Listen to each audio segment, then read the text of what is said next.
In China, a young woman is having open heart surgery. But it's unlike anything you'll see in the West. She's still conscious. Because instead of a general anaesthetic, this 21st century surgical team are using a 2,000-year-old method of controlling pain.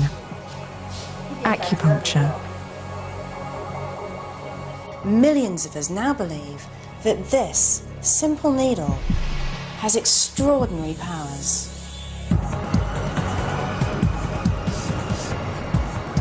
Today, more and more of us are putting our faith into alternative medicine. Ginseng, which is the main herb. From ancient herbal remedies. Quite fragrant. No. It's all way beyond what we normally think of as medicine. To miracle faith healing. Said again, healed all!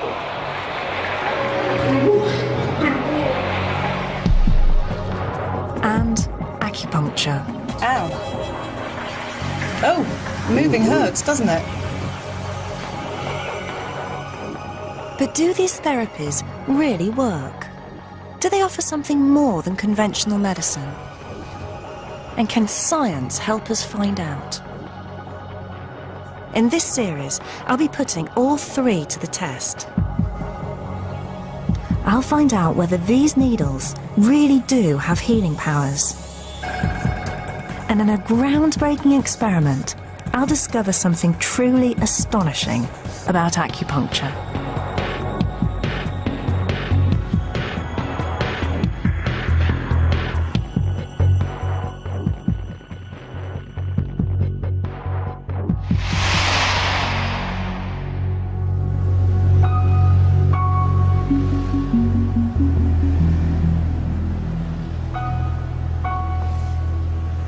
All over the UK, acupuncture is booming. This ancient Chinese treatment is now one of the most popular of all alternative therapies. It's even taking hold within the NHS. Now, nearly 1 million of us use it every year, and it's growing fast. There are clinics all over the place. Now, here in Chinatown, that's not so surprising. But it's happening all over the country. Now, I'm a scientist, and with all that I understand about medicine, it just makes no sense that sticking a needle into a human body could cure illnesses. And yet, millions of people are convinced that acupuncture works where conventional medicines fail. 19-year-old Joanna Hughes believes acupuncture has transformed her life. For nearly a year, she suffered from ME, a condition that left her bedridden. We will do something to help you. A lot of people are very frightened of needles. Yeah, I'm not too bad. Yeah? Conventional medicine had done nothing, so finally she tried acupuncture. Yeah? It's nowhere near as painful as sort of an injection or anything. It's not like that. It's a lot less painful than that. It's kind of like a little electric shock on points which are really strong. Like my liver point on my feet is really strong. You kind of feel electric shocks going like up your legs. It's reacting, yes, Yeah. I can see. After just a few treatments, the effect was remarkable. I just felt like kind of me again. I felt like I had so much more energy. I could just start to do some things which was just like so amazing compared to what I had been like a few months ago. And it's not just Joanna. Now, more and more people are convinced that acupuncture has worked wonders. My life was changed. It felt like I had new knees again because it was wonderful. I had to scream before if I moved my shoulder too much. As soon as I come out of a session, you can immediately feel that the pain has gone away. It did work for me, and it was kind of a miracle, if you like.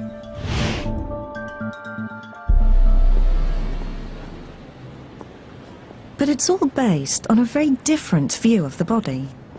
Acupuncturists believe that illness is caused by an imbalance in a life energy, qi, which determines our health.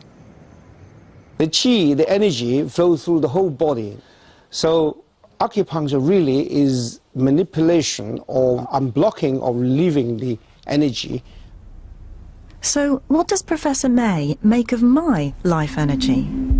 What can you tell me about what's going on in my body by looking at my tongue? From your tongue, the coating and the color, I know what's happening to different organs of your body. Maybe show me your tongue. Ah, yes. Well, your tongue is rather red at the tip here, and I think you're suffering from circulation problems. And is that right? No, I don't think I do. No? But the tip of the tongue represents the heart. Yes? So I will look at the heart meridian, see if you have any pain along your heart meridian or any dysfunction in your heart. As a scientist, I found Professor May's explanation of how the body works extraordinary. What I'm really struggling with is that it's just all so alien. It's not just the needles, the language, the ideas, even the diagnosis. And it just bears no relation to science. And yet, so many people are convinced that it's working for them. So I have to find out whether it really is.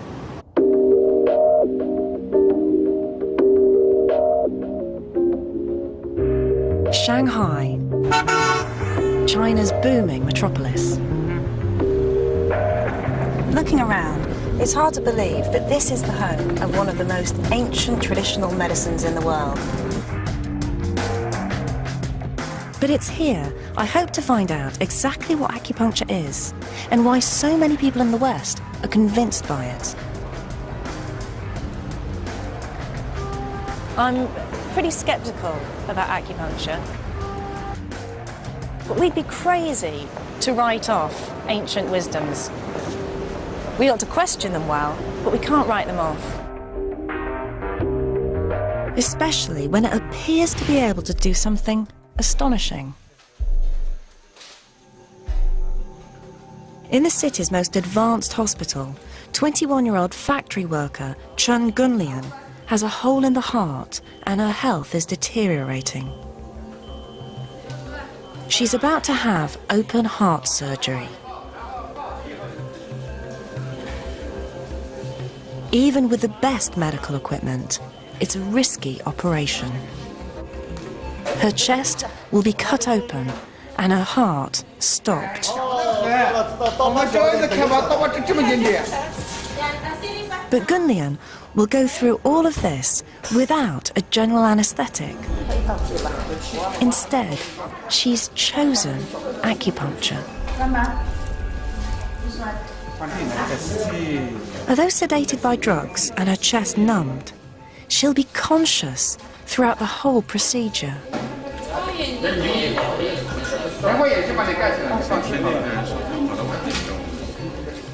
The doctors stimulate the needles using an electrical current.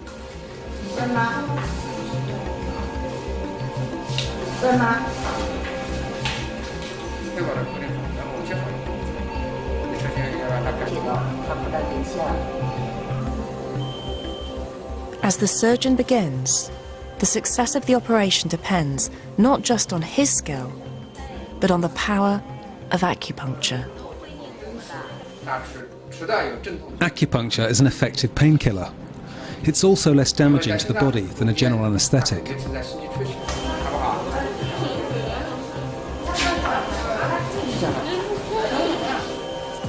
It seems incredible, but Gunlian's doctors have done more than 300 similar operations. What could possibly explain what's going on?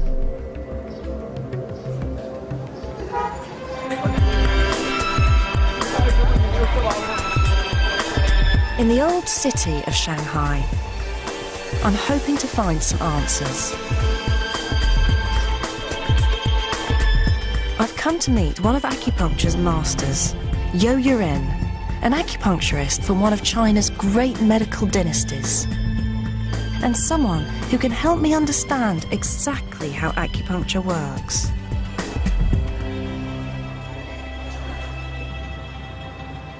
I've been feeling a bit run down, so he begins by feeling my pulse and looking at my tongue. One of his patients, Fred Wei, translates for him.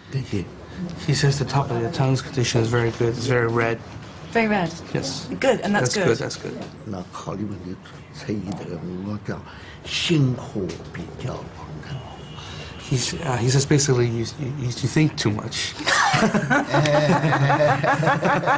He's probably right. And that's why he says your inner heat is actually quite a lot of inner heat. A lot of inner heat. Because you think of too many problems and things like that. But the most importantly, he says to basically take control of your personal life and maintain the balance.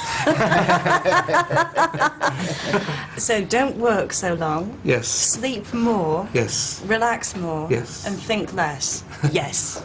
I've known for a long time that's what I should do, but that's very good. That's me. Well, all of that is true about me. But you could say that about just about everyone I know. At Yo Yuren's clinic, the patients are put through a series of bizarre procedures.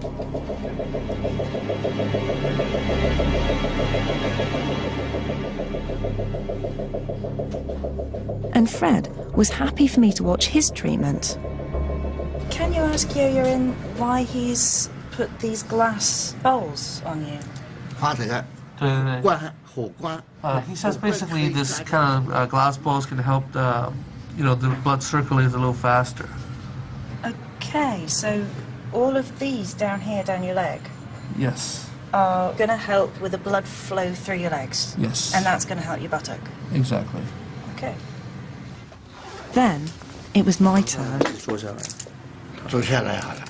You should just relax. Okay. And what's he going to do? think of a happy place while he's. Okay, and that's great. That didn't hurt. He slides the needles in. Each specific point is supposed to treat a different part of my body. How do you feel? Okay. A couple of them have stung a little bit, but... 是什么意思呢? That one really helps you to sleep. Ow. Fred, how far in is he putting them? I'm actually very light. It's not too much. Oh. Yeah. Oh, moving hurts, doesn't it? Mm. Yeah. See, don't move.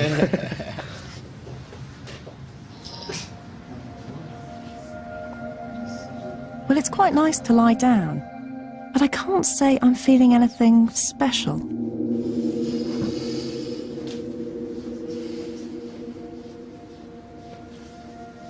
"20 minutes later. And how long does it take to work, Fred? A few times. A few times, so I shouldn't expect any miracles. You have to maintain self-balance. That's the most important part. So you have to sleep more and work less. So most of it is down to me? Yes. Okay.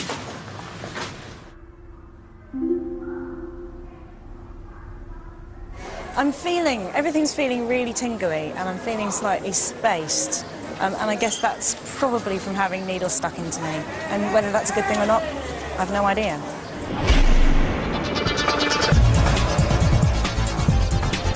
Today, ancient China is rapidly disappearing. Yet remarkably, acupuncture has found a place in the modern world. I'd like to know just how it's adapted to the demands of modern medicine. Here, in this hospital, doctors are using conventional medicine and acupuncture side by side. So patients get to choose which kind of treatment they're going to have. Doctors here claim they use it for sound medical reasons, not just to keep a tradition alive. And what was wrong with him? Okay, so for pain, acupuncture. Yeah. For a problem with an organ, Western medicine. And if that doesn't work, then acupuncture. Yes. Okay. Yes. But sometimes when using Western medicine, they have a very big side effect. So they will say, yeah, you can accept some acupuncture treatment. Okay. Use a little dose of Western medicine and accept acupuncture. Ah, so use a small amount of Western medicine. Yes. And acupuncture treatment to help to increase the effect. Yes. Yes. And that reduces the side effects of the Western medicine. Yes. Okay. Doctors here claim that acupuncture can treat just about every illness. And and people come from all over the world to seek a cure. I went to my doctor in Houston. I had a pain in my shoulder. It's been like that for about 6 months. First, he gave me steroids. Didn't really get better.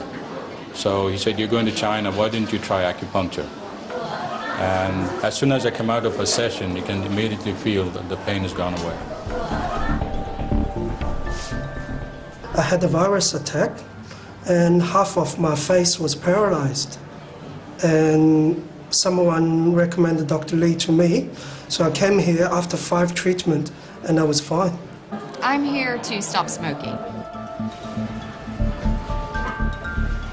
I have high cholesterol is what I have, and if I continue to smoke, I could have either a heart attack or a stroke. So, you know, both health reasons and, you know, my own moral reasons to stop. That would hurt. Sorry. It's time for the needles to come out. If they're working, she should feel sick when she smokes. Oh, you want me to try? Does he want me to try to smoke? In here, it's okay to light up? Okay.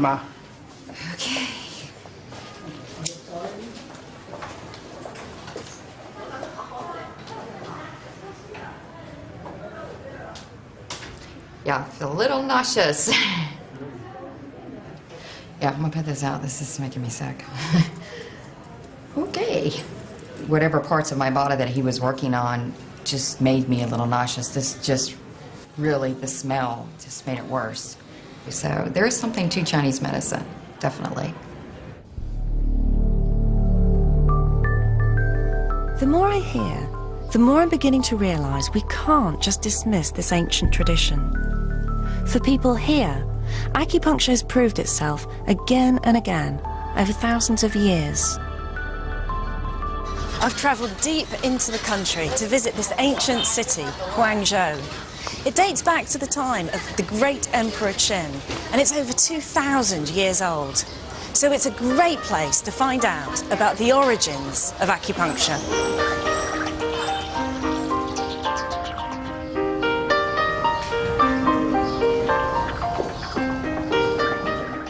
Yo Yurin has invited me to a museum dedicated to acupuncture.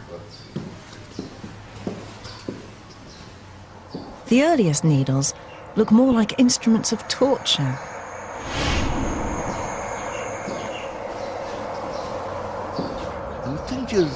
Well, in the past, there was no metal, and so there were no metallic needles. They used bone instead.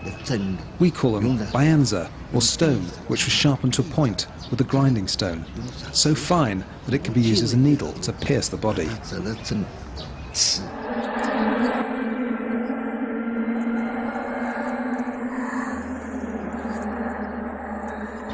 So why did people start to stick needles into other people? Someone would feel discomfort, but they'd discover that if you put a needle in some part of the body, there'd be a sensation, and all of a sudden, the pain would disappear. People discovered that this point here could relieve pain, or that that point there could treat something else. It's these ideas, passed down from one generation to the next, that have survived intact to the present day.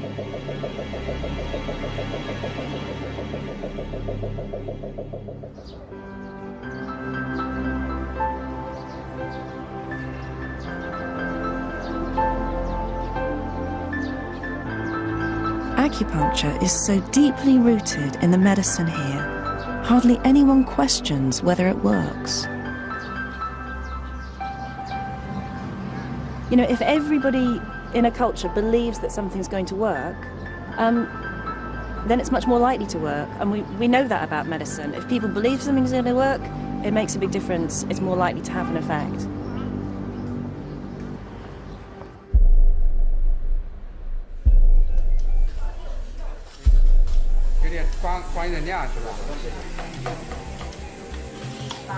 Gunlian's operation is entering the most dramatic phase. They check she's okay as they prepare to stop her heart to repair the hole.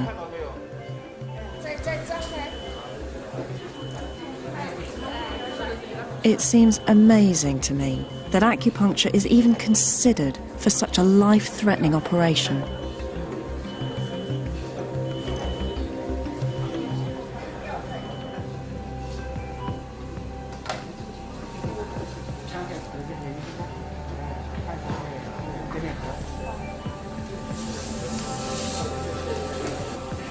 But after 2 hours of intricate surgery, everything appears to have gone well.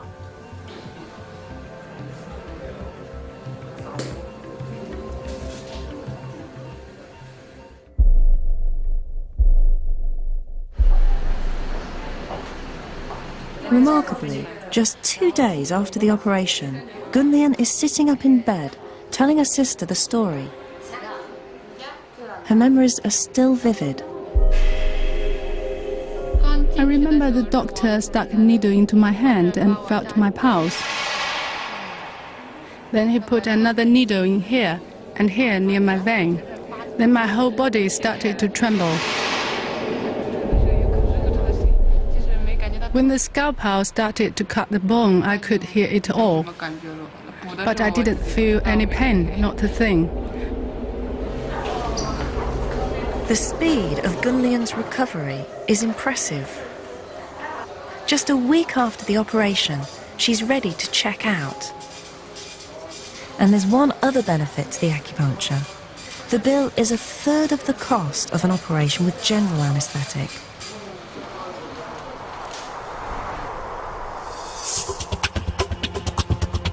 And as I come to the end of my trip, I'm struck by the sheer numbers of people who I've met who are convinced that acupuncture's worked for them.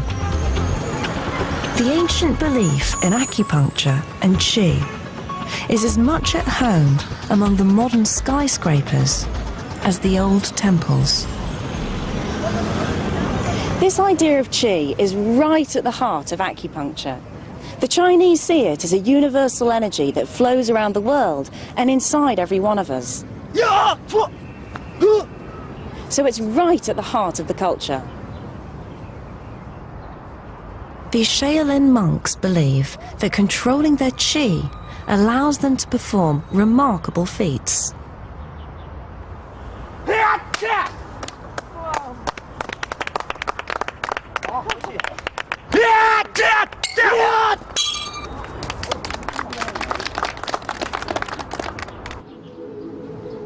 And every morning, millions perform Tai Chi, a daily ritual they believe keeps the qi life force in balance around the body. I think in the West, we often see bodies as machines, and when one bit goes wrong, we think we have to fix that one bit. With acupuncture, the Chinese see the body as a whole system, and so instead of just trying to fix the bit that's gone wrong, they try to readjust the balances in our whole body.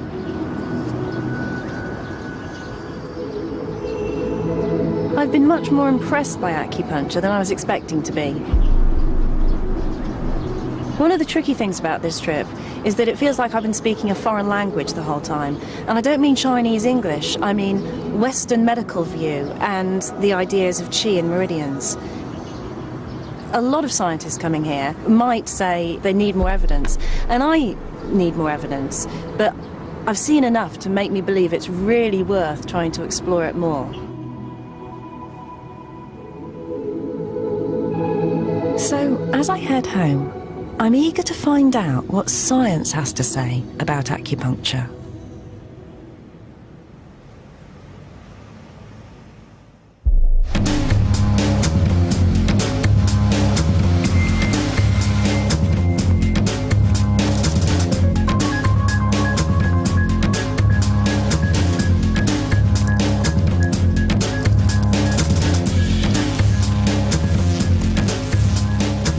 I saw some amazing things in China and heard some very compelling stories, but nothing really amounted to hard evidence. There could always be other explanations for what I saw. The woman who gave up smoking, for example, seemed determined to give up anyway. So, is there any objective scientific research into acupuncture? Just one website has 9,000 scientific papers and 661 trials. But sheer numbers of trials don't mean much unless they've been properly conducted.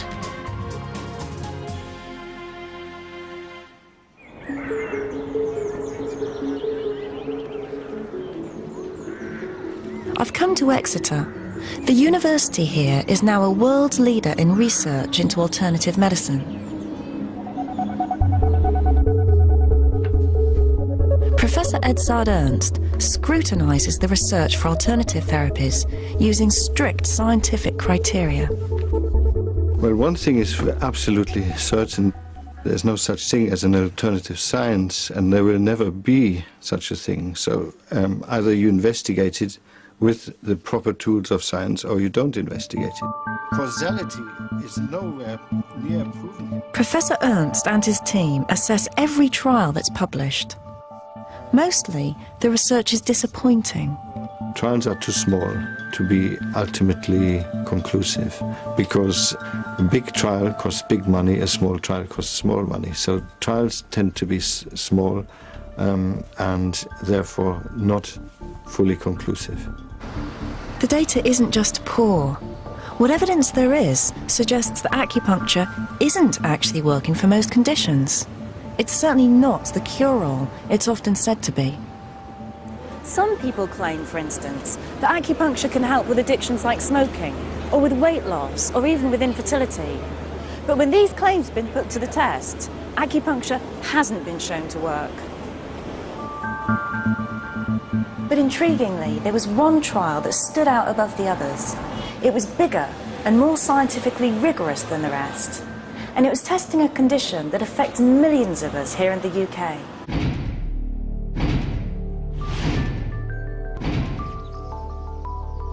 Linda T has suffered migraines for 25 years. A couple of times a month, they'd strike, throwing her family life into chaos. My eyesight goes, and it goes like all jagged, and you get blind spots. And then usually within about an hour, I'll start to feel sick and get a real pounding headache, and it's just like unrelenting, it's just horrendous. Nothing her doctors did seemed to work. But then her mother suggested acupuncture, which had worked well for her bad back. And she couldn't stand up at this time, she was like bent double, and she said, well, yes, do anything. And she did that, and it worked, and she was able to stand up, walk around and leave, and she was kind of fine, and she couldn't believe it. Linda's doctor wouldn't prescribe acupuncture, but she did finally get the chance to try it when she was asked to take part in a medical trial. I also use RAN6 over here. RAN6 is a point that we commonly use for energy. Medical researcher Andrew Vickers was asked to conduct the most comprehensive trial so far into acupuncture. What we wanted to do was a very large study, taking pretty much all comers, anyone with chronic headache disorders, and we wanted to follow them up for a longer period of time, a year or so. And the idea was that the data from this study would be directly relevant to medical practice. And so the first full-scale acupuncture trial in the UK got underway. Together with 400 other volunteers, Linda was randomly allocated to one of two groups. One, the control group, had just the normal treatment. The other group had normal treatment plus acupuncture. Linda was in the acupuncture group. The acupuncture did something for her migraines that no conventional medicine had managed. I didn't have any through the trial, and then I never had another one afterwards. So it was kind of almost miraculous. What we found at the end of the trial was that patients who were in the acupuncture group had fewer days with headache, and the headaches they had were less severe than the patients in the control group. The results were intriguing. Here at last was a large-scale, randomized trial that showed acupuncture might really work. It was a significant step forward. But there's something that's still troubling me. Perhaps it wasn't the acupuncture itself that was making the difference to people like Linda and the other volunteers. It could have been some other part of the treatment. Just being listened to once a week, having that kind of attention, or being able to lie down and relax properly. Maybe those things made a difference. And there's another big problem. And then you stimulate them manually? The placebo effect.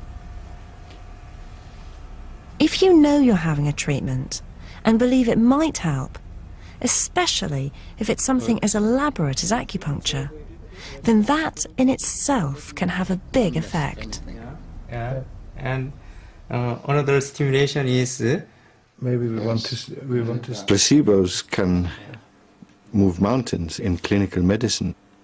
In order to create progress in healthcare, we actually want to find out whether a treatment is more than a placebo.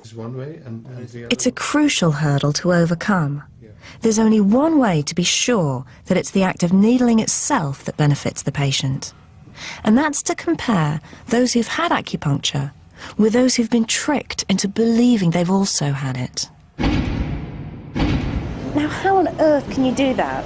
Persuade someone they've had a 1-inch needle stuck into them when they haven't? Well, something's been developed that does just that.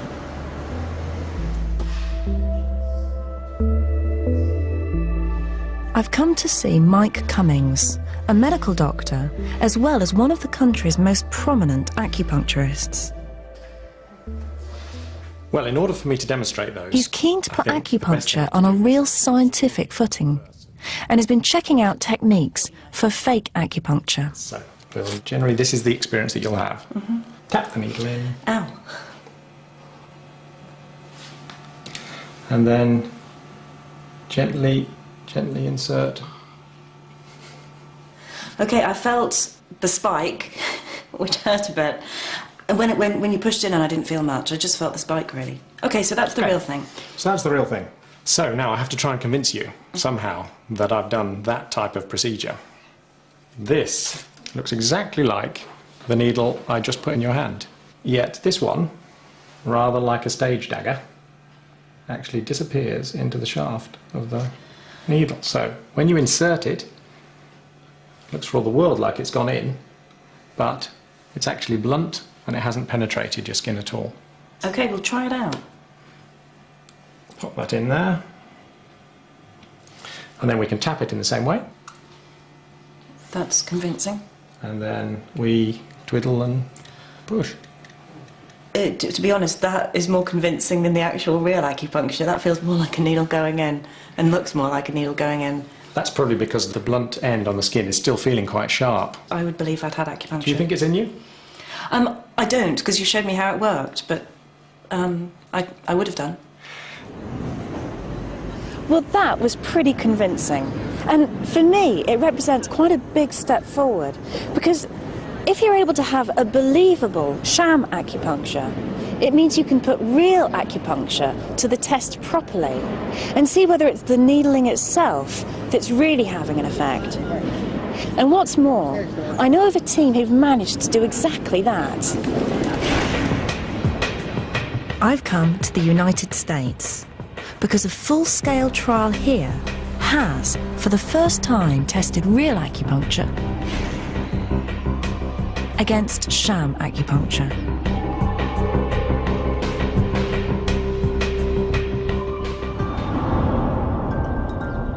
At the University of Maryland, researchers were determined to discover whether acupuncture was better than a placebo. Leading the team was Dr. Brian Berman. When you're looking for a placebo in an acupuncture trial, you need to persuade somebody they've had a needle stuck into them when they haven't. How do you do that? What we did was we took a guide tube, but there wasn't an acupuncture needle, and then we would tap it like that. And then we would actually tape over the point. We'd have them ready-made up. And it would look pretty much the same thing if you were looking down. Just the same. You said that you do this on naive patients. The people that we did it on had never had acupuncture before. Have you had acupuncture? I have. So you would be more able to tell the subtle differences between it. So, Maryland became home to the first placebo-controlled trial into acupuncture. As subjects, Dr. Berman used patients suffering from a crippling disease called osteoarthritis. There's no cure, only techniques for easing the suffering. Sylvia Ankers emigrated to America 40 years ago and has been in crippling pain for the last 20. You think you can do a lot. You know, you start to walk and you think, I'm going to be fine. I can walk this long road. But then the pain, it's hard to explain. It's almost like having toothache in your knees. It just really hurts. But acupuncturists claim great success for it. For Dr. Berman, it was the ideal condition to test. 570 sufferers were recruited and divided into different groups. They were randomized to one of three groups. They either got true acupuncture, sham acupuncture, or the education control group, which was the standard care from the Arthritis Foundation. Sylvia, although she didn't know it, was assigned to the real acupuncture group. They told us that, you know, we wouldn't know whether we were having the actual acupuncture or a placebo. On my first session, I was a little apprehensive because, you know, you think needles going in, they're going to hurt, but they didn't. Throughout the 26-week trial period, the team checked the effectiveness of the placebo.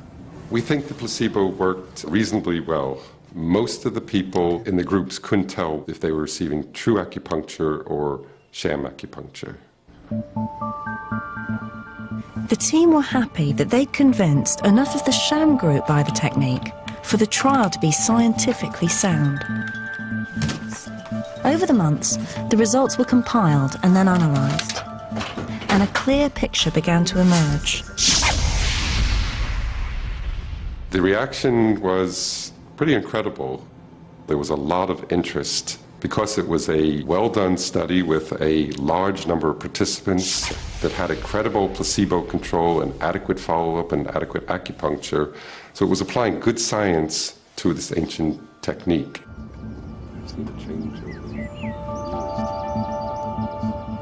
The results were to cause a sensation.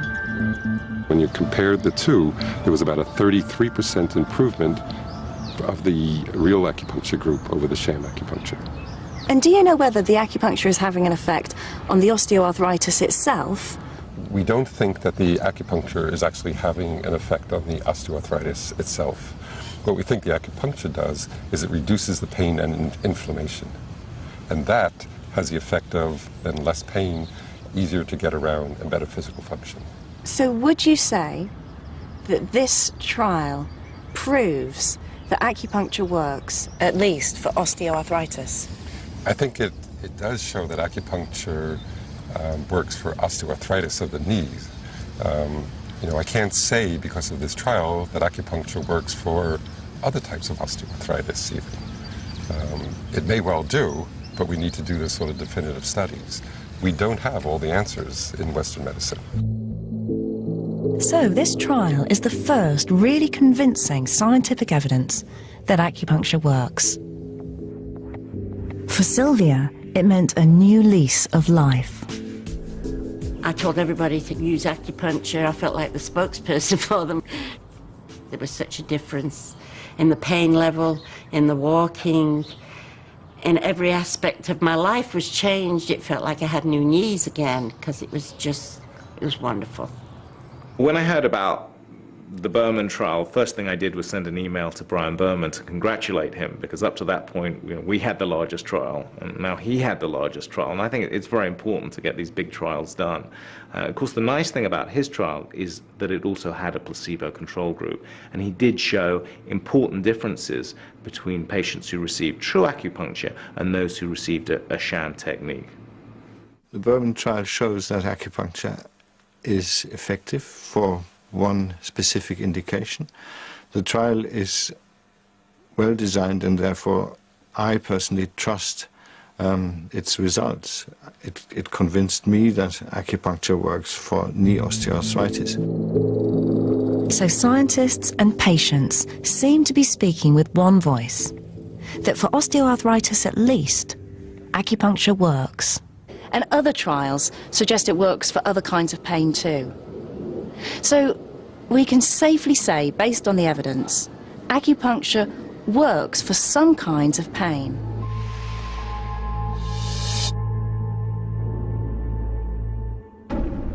I'm quite surprised. I found evidence that acupuncture can work. Something I hadn't expected when I started this investigation.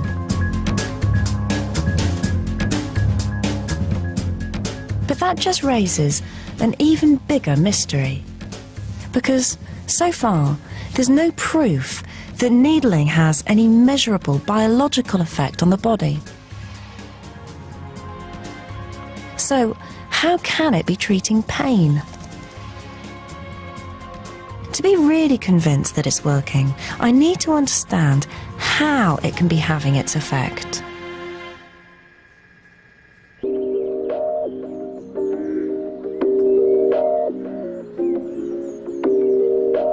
A friend of mine, Mark Lithgow, might be able to help. As a neuroscientist, he's been trying to understand just what pain is. Pain research is a very new area. Just understanding the areas, how they connect together, is really just emerging.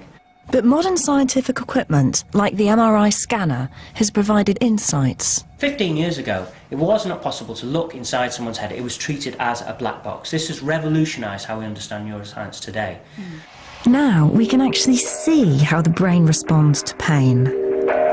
There's completely different areas that are associated with pain. You'd register that pain, and these parts of the brain towards the front would start to light up. And there's another area at the sides just here called the insular cortex, which would also light up in order for you to register that feeling of pain. So the brain may be the key to acupuncture. That was really important. If acupuncture works on pain, then it ought to affect the areas of the brain that are involved in experiencing pain. And we're going to devise an experiment to try to measure that.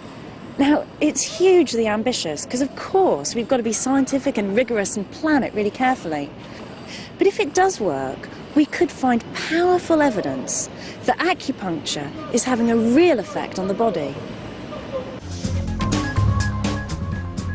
I've called in some of the top people in the field to help.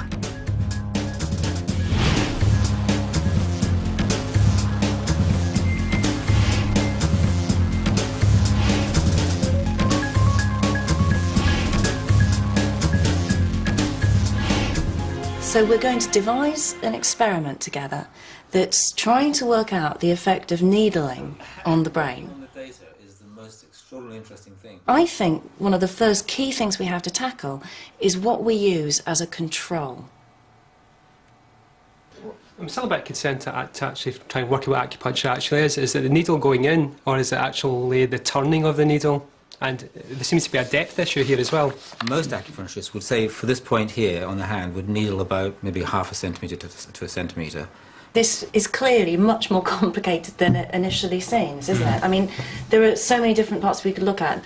The position that you put the needle, the depth that you put the needle, the movement of the needle, whether you move it or not. So what you're suggesting is we just focus on the act of needling and take an... It's really interesting for me being in a room with a group of people of different perspectives. So scientists, some of whom are really sceptical about acupuncture, and acupuncturists who are interested in science but really believe in acupuncture. And I think to do a proper experiment in this field, you have to have those different perspectives. You need the skepticism, but you also need people who really understand the whole of the field. So let's just constrain ourselves to one particular point in acupuncture, say in the back of the hand. So how would that help us? Well, I think that would, because at least you're looking at the effect of that point on the brain, And one of the interesting comparisons then is to see if you just go, say, superficially, just under the surface of the skin, and see what happens to the brain, and then needle to the depth of maybe about 1 centimetre, which is probably on average what most acupuncturists would do. And we could map that in the brain, we could look at that difference. Well, we've made a good start, and we've agreed on what test we're going to use. We'll stick the needle in on a well-known acupuncture point just here. And for the real acupuncture, we'll stick the needle in quite deep and do a brain scan of the volunteer. As a control, we're going to just stick the needle in a short distance and twist it, and then do the brain scan. And so by comparing those two, we ought to be able to see the difference between the real acupuncture and the control. This is a genuine piece of new research. We plan to look deep into the brain during acupuncture to find out, one way or another, whether acupuncture is having a measurable effect on the body.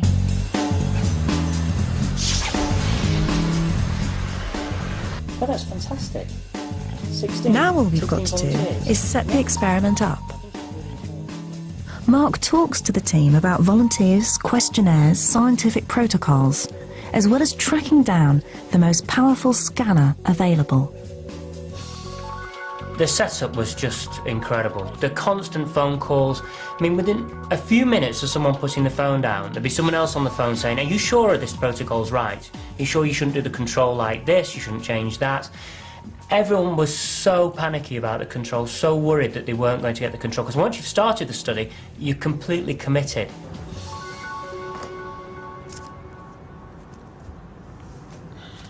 The whole team are now really fired up, and the stakes are getting pretty high for everyone.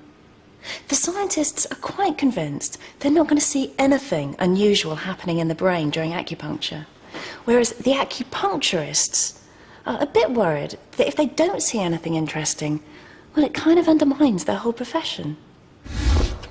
Finally, it's the big day. Hugh will lead the study and carry out the acupuncture. Aziz will scrutinise the data and analyse the results. Mark and I will be on hand to check what's going on.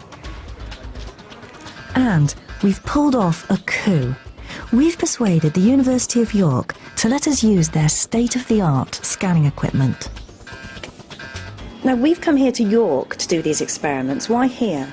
Well, they've got here the new generation of MRI scanners, what's called the 3 Tesla version, which is a relatively high field strength. Only a few years ago, they were what's called 1.5 Tesla, so it's doubled in field strength. So it's a hefty, big MRI scanner. Big magnet in there. The MRI takes stills, like photographs of the brain, but we're also going to use a more advanced form of scanning. It's like perhaps having a video footage where you get a continuous stream of data, so you can actually follow someone's thoughts in real time, far closer than you can do even with the big scanners here. So using these two techniques together, we ought to be able to see deeper into the brain what's going on at a particular time when acupuncture is going on. I think so. Firstly, no one's combined these two techniques on the same patients. That's a complete first here. This particular design of study is a complete first, trying to rule out certain features. And using this field strength with this magnetic field has not been done before. So there's lots of firsts that are going on in this study. If you don't find it here, you're not going to find it anywhere. The massive magnet is powerful enough to pick up a car, so each of the volunteers has to check for anything metal on their bodies. The only thing I was worried about was metallic toenail polish. It's far enough away going from collarbones up, so that's far enough away, don't worry. We're just about to go into the room, but first of all we need to make sure... Hugh takes the volunteers through the escape drill. Once inside the MRI, they'll be locked behind a 6-inch steel door, designed to seal the scanner from the Earth's magnetic field. Mechanical way of getting out. So if there's a power cut, for example... Right, and you're on top. But the thing is, actually, I'm in the room with you, so... But this is part of our regular safety routine. The team are trying to detect the tiniest changes in the brain when the needles are inserted. Just very slowly. It's wonderful. CZ. Even the smallest error at this stage could invalidate the entire experiment. We've tried as hard as possible to be absolutely rigorous. So we're doing everything we know to make sure that we're really looking only at the effect of the acupuncture needle. I've got a number here for it though. We've randomised everything as much as we can. We've made sure the patients don't know what they're getting. We've even tried to not let the practitioner know, the acupuncturist know, what he's going to be doing until the last moment. 10 seconds till we rest. 3, 2, 1, start. Finally, the experiment begins.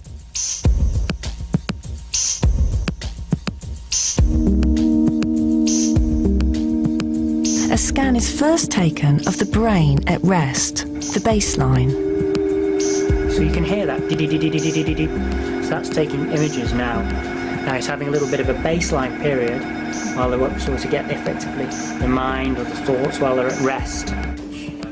Then the team scan the brain when the needles are inserted. Hugh then twists the needle. This usually generates an achy, tingling sensation called de chi.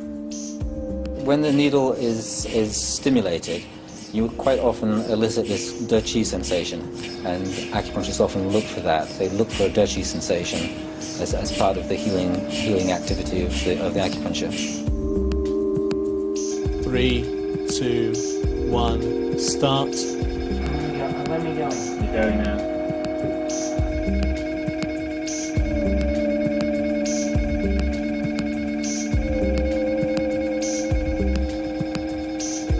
Part of the excitement for me of this experiment is that it's really bringing together Eastern approaches to acupuncture and a really rigorous Western scientific way of thinking.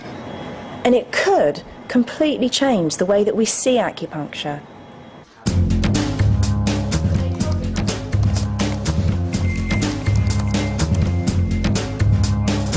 Buried away in his lab at York University, Aziz begins to analyse the data.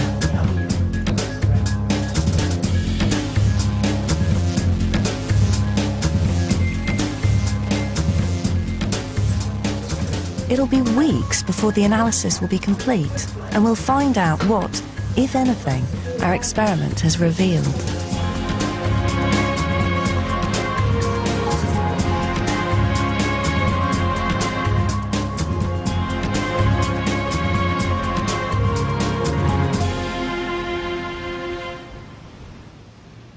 At last, results day. Now, the results are looking really interesting, but Hugh, maybe you could just summarise the main findings for us really clearly. First of all, with superficial needling, we get a picture in the brain of this area lighting up, in other words, becoming activated, increased blood flow.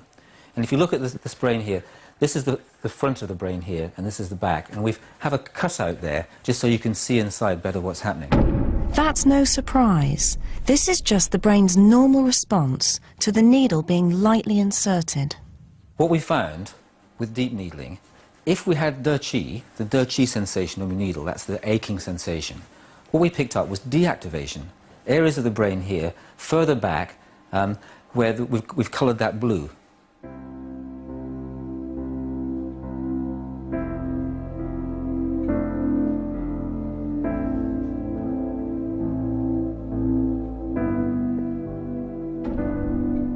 Acupuncture was having a real effect on the brain, and it was doing something completely unexpected.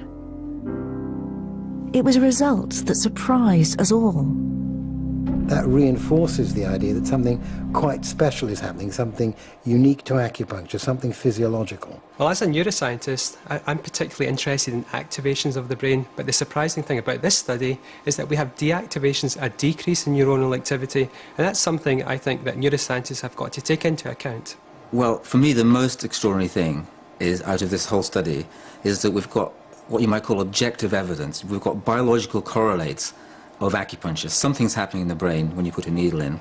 Different things happen with superficial and deep, and they're clearly associated with acupuncture, and it's something you can actually measure and quantify. Superficial needling. But the team was even more excited to discover where it was happening. Associated with the needling, the superficial needling, also activated these deeper structures around here The area of the brain affected by the deep needling was an area often called the limbic system. This part here was also activated, and what we know about these deeper structures is they're associated with our experience of pain. Or, yes, how we experience pain, how we modulate pain, and it's known as the pain matrix.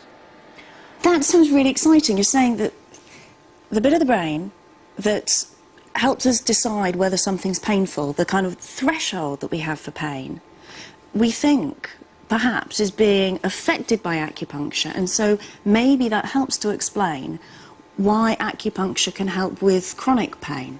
That's one hypothesis. Certainly it's a guess, and I would say it's quite a good guess, yeah. Wow, well that's quite remarkable. So, the discovery that parts of the pain matrix become less active by deep needling with De Qi is astonishing. Why? Why on earth would just that De Qi sensation, be associated with deactivations? That we don't know. But when you tie it in with the fact that acupuncturists use De Qi, does then these deactivations start to give us the key to how acupuncture works? That's what puts a smile on my face. It's just incredible, I think, the way that acupuncturists say what really matters in acupuncture is De Qi. And then here we are, you, neuroscientist, is saying, oh, we find that this amazing thing going on in the brain that we don't really understand that well, the deactivation, the being less active than normal, that only seems to happen during De Qi. And maybe that's coincidence, or maybe that's the key to something really interesting.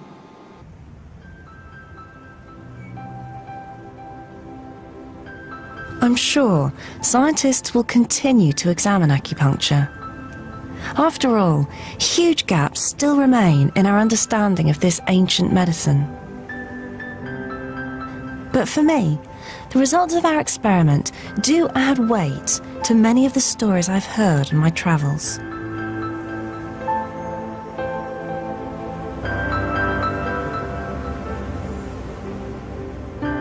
It's been quite a journey for me. I started off pretty sceptical about acupuncture. It just didn't make sense from a scientific point of view. Then I found evidence that it really does work for some kinds of pain. And then the experiment was just hugely exciting to take a step towards understanding what's going on in the brain. So it's been an astonishing time. And I believe that acupuncture still has a lot to teach us about the way our own brains and bodies work.